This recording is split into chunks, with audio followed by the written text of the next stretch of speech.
वर्षी एक नवं रूप धारण करून येतोस आणि मनात घर करून राहतोस. तू फक्त 10 दिवस नाही रे, तर वर्षाचे 365 दिवस भक्ताच्या मनात असतोस. तुझं प्रेम प्रत्येक भक्तावर आहे आणि भक्ताचे प्रेम अमर आहे.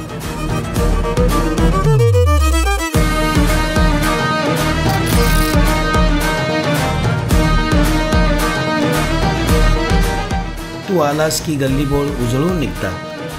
तू आलास की प्रत्येकाचं हृदय आनंदाने नाचतं. तू फक्त मूर्तीत नाहीस, तर तू प्रत्येकाच्या श्वासात आहेस, प्रत्येकाच्या विश्वासात आहेस आणि प्रत्येक भक्ताच्या हृदयात सदैव बसतोस.